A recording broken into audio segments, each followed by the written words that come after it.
Today we'll see about how Engel classified malocclusion. Engel's classification was based on the anteroposterior relationship of the teeth, especially the molars. It was proposed in 1898. He gave three main classes of malocclusion, which were designated with Roman numerical 1, 2, and 3. Class 1 molar relationship denoted when the mesiobuccal cusp of the permanent maxillary first molar occluded in the mesiobuccal groove of the first permanent mandibular molar. It was considered to be a normal occlusion, and since it was present in more individuals, it was designated as class 1. Class 2 malocclusion denoted when the distobuccal cusp of the maxillary first permanent molar occludes in the mesiobuccal groove of the first permanent mandibular molar.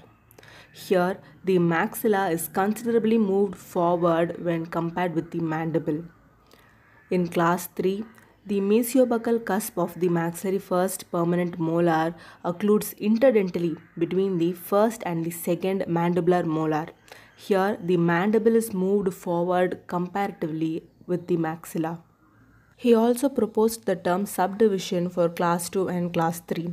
When the class 2 or class 3 malocclusion was present only on one side, that is unilateral, and the other side had class 1 relation, that type of occlusion was termed to be a class 2 malocclusion subdivision or class 3 malocclusion subdivision. Engel also classified class 2 malocclusion into two divisions. Division 1 denoted molar relation class 2 along with proclination of maxillary central incisors, whereas in division 2 the maxillary central incisors were retroclined. Similarly, class 3 was divided into true class 3 and pseudo class 3. True class 3, as the name denoted, it was either due to the dental arches or the skeletal structure, either due to maxillary retrognathism or the prognathism of the mandible. Class 3 occurred. It is known as true class 3. In pseudo class 3, it is mainly due to the habit or postural positioning of mandible. Let us see the malocclusions and how to name them in a practical point of view. Let me tell you the features and try whether you can name them.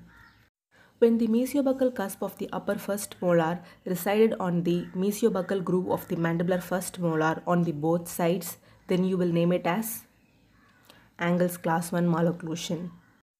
When the distobuccal cusp of the maxillary first molar resided on the mesiobuccal groove of the mandibular first molar on the both sides, right and left, then you will name it as Engel's class 2 malocclusion. When the mesiobuccal cusp of the maxillary first molar occluded in the interdental space of the mandibular first and second molar, then you will name it as Engel's class 3 malocclusion.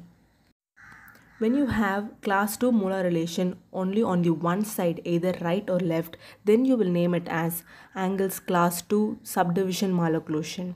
When you have molar relation of class 3 on either one side, right or left, then you will name it as Engel's class 3 subdivision malocclusion.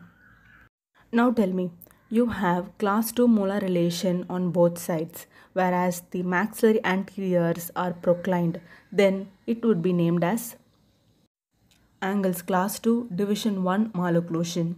Similarly, when both sides have class 2 molar relation and the maxillary anteriors are retroclined, then it would be named as Engel's class 2 division 2 malocclusion. And finally, when you see unilateral class 2 relation whereas proclined anteriors are present, then you will name it as Engel's class 2 subdivision division 1 malocclusion.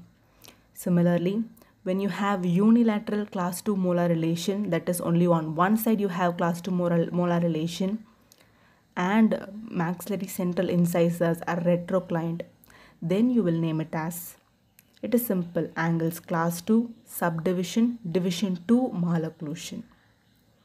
Hope you got an idea on how to name the malocclusions. See you soon in the next video.